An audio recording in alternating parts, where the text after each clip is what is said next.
What if the person that has been abusive and toxic to me in my life changes? What do I do? Let's talk about it. Hi everyone, I'm Sarah. I'm a certified coach. I specialize in abuse recovery from narcissistic, sociopathic, and psychopathic abuse. Something that I often hear from survivors is, what if their abuser changes? Does that make up for the things that have happened to you? Absolutely not. Does that mean that it's safe for you to return to that relationship? Maybe not. But that is all up to you. Sometimes these types of toxic people will go in and change their life. They will transform their life in certain ways. But as soon as they lure someone back in, they go right back to how they were before, times 10. Because this time they don't want you to escape. They want to make sure that they have their hooks right into you. And on average, in DV situations and toxic situations, people typically go back to their abusers 6 to 7 times before no contact with that person. The fact of the matter here is we have to remember that it doesn't matter how long you've been away, what the person has done to change themselves. They can go and be this amazing person, but guess what? They don't have to be that amazing person for you. Because when someone has treated you like this, some things are so unforgivable that it's like, I want nothing to do with you. You can say, yeah, I forgive myself. I forgive all of this, but this behavior that you did in the past is so unacceptable. I don't want anything to do with you. I don't want you in my life. I don't want you around anyone that I care about.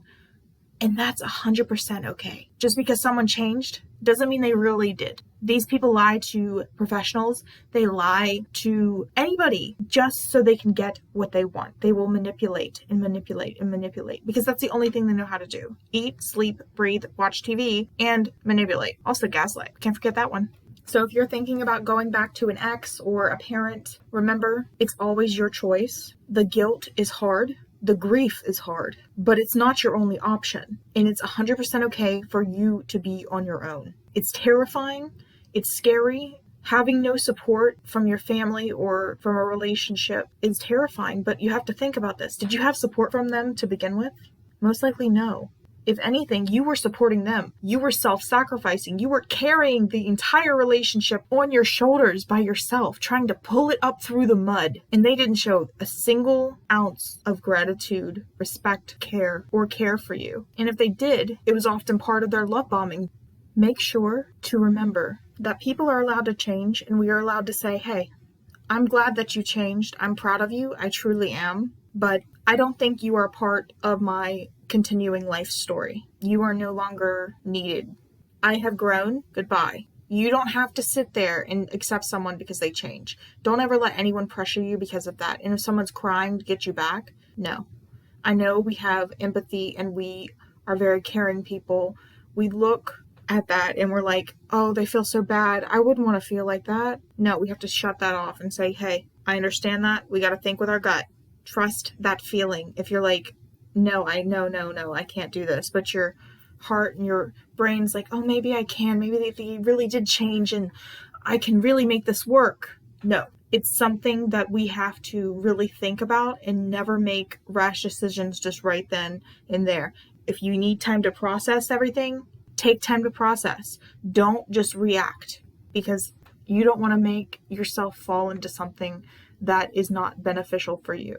Remember, trust your gut and do what feels the best for you. Think about the pros and cons of the situation.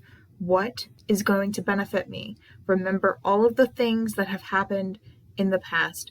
Yes, we know that it's hard and we shouldn't be always ruminating on the past, but sometimes people are like, oh, well, I forgave. Sometimes they also forget. So we have to remember, abuse amnesia is real. And we think back, we think about the good times. We're not thinking about the bad.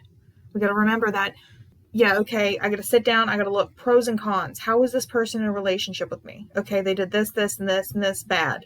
And they did this good. Oh, the bad outweighs the good. This is not going to be beneficial for me. But it's very hard to do this on your own. But it's not impossible, and you can do this. If you like content like this, please like, share, and subscribe, and I will see you next time. Stay safe.